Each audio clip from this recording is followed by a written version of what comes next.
Olá, paz e bem. Estamos aqui com o nosso bate-papo católico e hoje eu queria começar, né, a história da Igreja Católica, né? Essa aqui seria a primeira parte. E antes de começar propriamente dito, eu queria fazer uma oração de São Tomás de Aquino, né? Dê-me, Senhor, agudeza para entender, capacidade para reter, método e faculdade para aprender, sutileza para interpretar, graça e abundância para falar.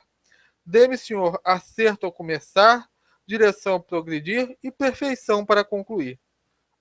Eu peço isso para o Senhor Jesus, né, que me oriente nessa aula que a gente vai ter hoje aqui, esse bate-papo, né? Então, a primeira coisa que as pessoas têm que entender é que os apóstolos eles estavam querendo provar que Jesus era Deus, entendeu? Porque se Jesus não fosse Deus, ele jamais poderia ter modificado os 10 mandamentos, como acontece lá em Mateus capítulo 5, né, versículo 21 ao 22. Ouviste o que foi dito aos antigos, não matarás, mas quem matar será castigado pelo juízo do tribunal. Mas eu vos digo. Depois no 31, 32, ele também volta ao eu vos digo. Quer dizer, Jesus aqui está modificando os 10 mandamentos. Entendeu? Jesus identificado, ele se diz que ele é o sou, né? Lá em João,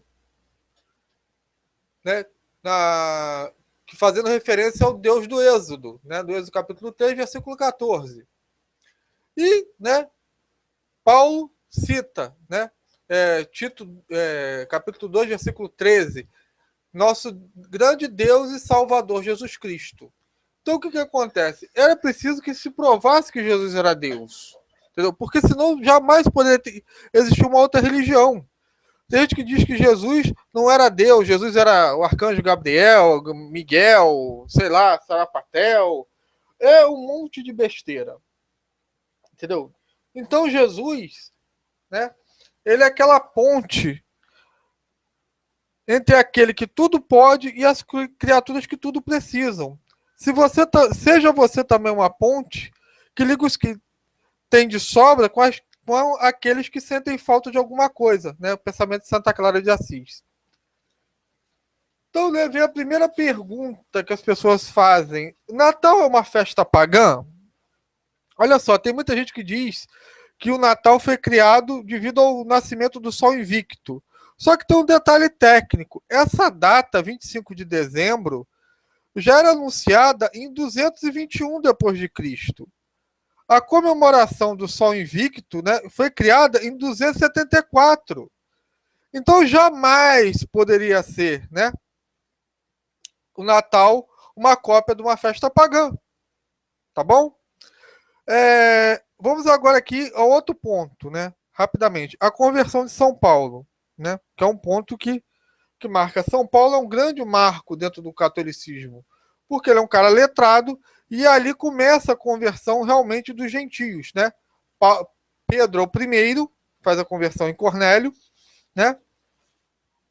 E ele passa essa missão para Paulo, a igreja passa a missão para Paulo, né, dos gentios. E acontece o seguinte, Paulo ele tinha uma visão, vamos dizer, que com a vinda de Cristo, todo o esquema do Antigo Testamento acabou, todas aquelas leis, né, a circuncisão foi abolida, agora o que estava valendo era o batismo. Em outro ponto, Tiago e os partidários dele achavam que não. E nisso o que acontece? É o primeiro concílio de Jerusalém, né? Que é uma coisa interessante. A Igreja Católica, ela quando ela tem alguma, né, dúvida doutrinária, o que ela faz? Um concílio, e quem termina esse concílio, né, a palavra final é de Pedro, que a Bíblia fala, depois que Pedro fala, todos se calam. Paulo só depois fala uns depoimentos dele, e Tiago dá razão a Paulo. E ali termina toda a história, né? Outra coisa interessante, né, é sobre essa igreja que vai surgindo. Essa igreja, durante a Bíblia inteira, o Espírito Santo se manifesta apenas nela e perante membros da Igreja Católica. Por exemplo, Paulo viu o Senhor na estrada. E nem Jesus deu o Espírito Santo a ele, ele recebeu da mão de Ananias. A mesma coisa Cornélio, que falou com anjos. Ele só recebeu o Espírito Santo perante a presença de Pedro. A igreja tem hierarquia, né? Que já diz lá no capítulo 20 de Atos, né? Versículo 28, que tem os bispos para pastorear a igreja, né? E na primeira carta de Coríntios, capítulo 12, versículo 28, é dado à igreja o dom de governar, né? E Tiago, na sua carta, né, capítulo 5, versículo 14, diz que se alguém está enfermo, que chama os sacerdotes da igreja. Ora, que se qualquer Zé Mané é sacerdote da igreja, por que tem que se chamar o sacerdote? E, né, vamos aos testemunhos da época, né? Santo Inácio de Antioquia, que foi contemporâneo dos apóstolos, fala: onde comparecer o bispo, aí esteja também a multidão, do mesmo modo, onde estiver Jesus Cristo, aí está a igreja católica. Também tem São Policarpo, né, que foi discípulo de São João Evangelista. A igreja de Deus que peregrina em Esmirna é a igreja de Deus que peregrina em Filomélio e todas as paróquias da Santa Igreja Católica em todo o mundo, né? Santo Irineu já fala no livro Contra as Heresias: a igreja, apesar de estar espalhada por todo o mundo, conserva com solicitude a fé dos apóstolos, né? Como se habitasse numa só casa, ao mesmo tempo crê nessas verdades como se tivesse uma só alma e um só coração. Então não importa em qual lugar, todas as igrejas eram católicas, pelo menos as igrejas, né, que fazem parte do corpo de Cristo, né? A gente tem também outro testemunho, que é a Divina Liturgia de São Tiago, que também é da época, comemorando, né, Nossa Santíssima, Puríssima, Bendita, a Gloriosa Senhora, Mãe de Deus e sempre Virgem Maria, e dos santos gloriosos profetas, do precursor João Batista. Os santos e divinos apóstolos, dignos de todo louvor, os gloriosos profetas, os vitoriosos mártires e todos os santos e justos, possamos todos encontrar misericórdia por suas orações e intercessões. Prestemos homenagem principalmente a Nossa Senhora, a Santíssima Imaculada, abençoada acima de todas as criaturas, a gloriosa Mãe de Deus, sempre Virgem Maria. Isso está na liturgia de São Tiago, que era uma das literaturas da época, era o missal da época, 1:2.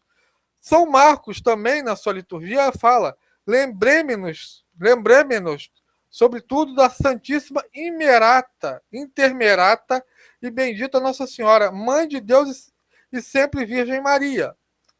Quer dizer, daqui você já viu, né, que não tem nada a ver a igreja primitiva com os protestantes, né? E terminamos isso, né, com Santo André, expondo a doutrina ao procônsul Egeu, né? Passagem que figura nas atos do martírio do mesmo santo e data do 1º século, né? Santo André Apóstolo. Tendo sido o primeiro homem formado em uma terra imaculada, era necessário que o homem perfeito nascesse de uma virgem igualmente imaculada, para que o Filho de Deus, que antes formara o homem, reparasse a vida eterna e que os homens tinham perdido. Quer dizer, que o Filho de Deus, que antes formara o homem, reparasse a vida eterna que os homens tinham perdido. Essa é uma carta do Santo Padre Zacaia de Santiago, né? E do século III, né? Quer dizer, no ano 200, a gente tem uma oração à Nossa Senhora. A vossa proteção recorremos, Santa Mãe de Deus. Não desprezei as nossas súplicas, as nossas necessidades, mas livrai-nos sempre de todos os perigos, ó Virgem gloriosa e bendita. Quer dizer, isso é do ano 200. Então, gente, só daqui nessa primeira parte, você já viu que a igreja primitiva não tem nada a ver com o que os protestantes falam por aí, né? Eu vou parar aqui, né, essa primeira aula, para vocês terem esse momento de reflexão. Futuramente a gente vai voltar com a segunda aula, continuando na igreja primitiva. Paz e bem, até a próxima. Amém.